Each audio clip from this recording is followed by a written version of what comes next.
Well, beautiful people, best damn nation. It is Wednesday, and you know what time it is. It is the Best Damn Wrestling Podcast. I am your humble host, Brian Renegade, and with me, I have the best damn crew. First of all, if you see this man in a dark alley on a dark night, run. He will beat you up in front of your girlfriend and or wife. He is the green-eyed bandit, the ultimate supervillain. He fights people. Sometimes he bites people. He's your mama's favorite wrestler, and he can whoop yo daddy ass, the one and only Roosevelt. What's happening? What's up? Let me tell you something about being the ultimate villain, man. Everyone is a villain in somebody else's story, but I'm the villain in my own story, too. I got my own origin. So, yeah, what's up? What's up, Brian Renegade, Mr. Head Honcho, Mr. Clean himself? What's going on with you, brother? You know, I'm blessed and highly favored, my brother. I can't call it. You know what I'm saying? I'm just happy to be on this earth with you fine people. You know what I'm saying? Listen, I can't hold it no longer. We got a special guest in the building. Roosevelt, please introduce our guest. Please do the due diligence. Absolutely. So let me give you a little backstory. I first met this man. Look, I've heard about him on the radio. I've listened to him on the radio for a very long time, but I've never met him in person until I actually did a benefit show for lupus, raising money for lupus, and he was my guest host for the entire show. And I have to say, and he'll co-sign, that was the start of his wrestling journey. Okay, that was the beginning.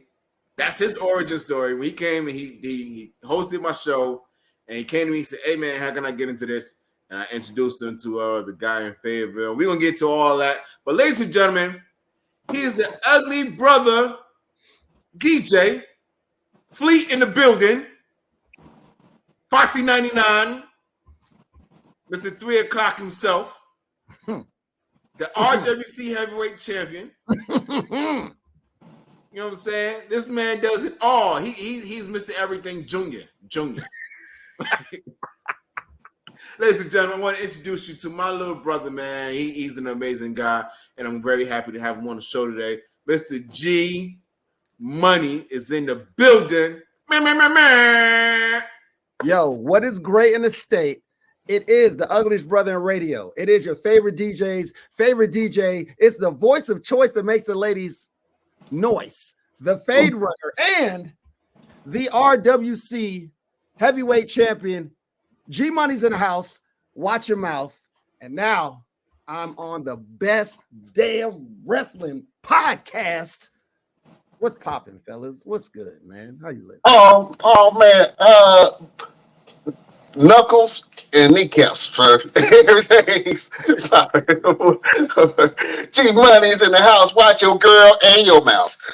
Listen, we happy to have you on this platform, my brother. What you got going on, man? What's going on with you? Man, it's hell of a journey, man. Hell of a journey. Just recently, I just finished DJing backstory. I've been a DJ for 12 years. I just finished DJing the alleged final Fayetteville Comic-Con this past weekend. Nice.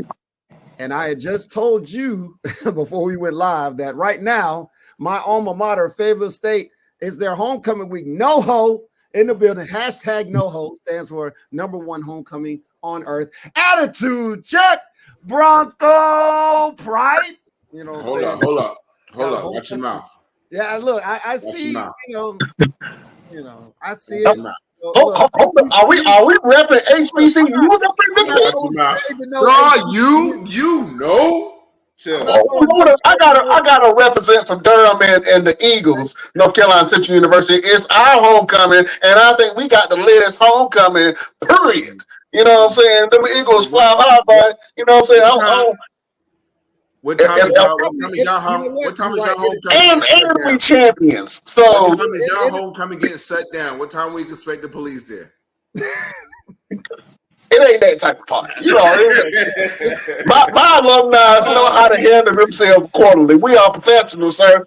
Your homecoming is the Flyers' homecoming in Durham. Absolutely. Ours. Yeah, rapping for the HBCUs, man. Use, man. Absolutely, man. So look, let's go ahead and get into it. For people who don't know who G Money is, man, let's start from the beginning, my brother, with your story. Where you from? How'd you grow up, and when did you fall in love with wrestling?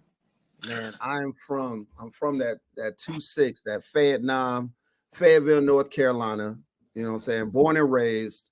You know where my alma mater is. When I graduated high school, Westover High, I went to Fayetteville State. My love affair with wrestling began as a child. My mom told me that she took me to the the Cumberland County Civic Center when I was like, I don't know, 3, 4, 5 years old, to see a show that had Hulk Hogan, Jimmy Snuka, and some others on it. And she said that's where it was. I personally don't remember the show, but I know I've loved wrestling since I can remember anything. One of the only things I do remember from my childhood is wrestling. So it was one of those things where I wanted to do it for a long time, but I didn't know that I could do it. So when I'm in transitioning from high school to college, you know, my dad's like, you know, you need to join the military or do something. When I finally decided to go to Fayetteville State, which is my mother's alma mater as well, I knew that I wanted to entertain. I didn't want to be a physician's assistant like my parents wanted me to be. I knew that I wanted to enter, whether it's be a comedian, whatever, you know what I'm saying? But then when I got to Fayetteville State, I found out about, you know, I could do communications. I could do TV or radio. Now, at the time, there was no legit TV stations in Fayetteville. I had to go to Raleigh to intern, and I wasn't trying to do that because my car wasn't that reliable. So I had a homie that was like, I was already interning at the Fayetteville State WFSS, the Fayetteville State radio station. And one of my boys, Joe, he was like, hey, man, why don't you come intern with me down at Foxy 99? And I was like, what? So I stepped foot in there. It was my senior year. Stepped foot in there. I met all the guys, UB, Mike Tech, DJ D-Rock. And I started interning there. I ended up graduating college a couple months after, but I kept showing up. I was like, just because I was like, I'm gonna show up until you have no choice. You either have to throw me out or offer me a job. Right. So I interned for like 10 months. They offered me a job, June 2nd, 2007. And I stayed at Foxy 99 for 17 years. I just recently left May 7th of this year after 17 years. But that's how I made a name for myself, man. It really started at Fayetteville State because we had the club. Me and my boys is at the clubs. When it starts to when it ends, we dancing, bro. We battling cats. We doing all that. So when I got to Foxy, they was like, "Oh man, you with them dudes that always be coming in dancing early as hell when it's free." Absolutely, yes. Oh, yeah. You know what I'm saying? You know what I'm saying? So while I was there, I started DJing 5 years after I started working there. Started making my name as a DJ, and all the while, I still love wrestling. You know, being at the radio station out there, anytime WWE comes to town, oh, bro, like I'm doing giveaways. I'm interviewing people. I've interviewed R-Truth, Big Show, Kofi Kingston, Alberto Del Rio, Santino Marella, Dolph Ziggler, Carmella. I don't think Charlotte Flair. It's been a lot. I have a lot of interviews that I've done like through radio. You know what I'm saying? I've been to a lot of shows, a lot for free. And it just never stopped. I ended up starting my own podcast in 2017 called Smash the Mat. And then I seen this guy, you know what I'm saying? I forgot who invited, I think it was Hunter who had asked me if I would be a guest ring announcer for the event. And then I go there and I see this guy and I was like, man, He was like, Victor Andrews. I was like, Victor Andrews. I was like, I know that. I was like, I know this guy. Like, I could not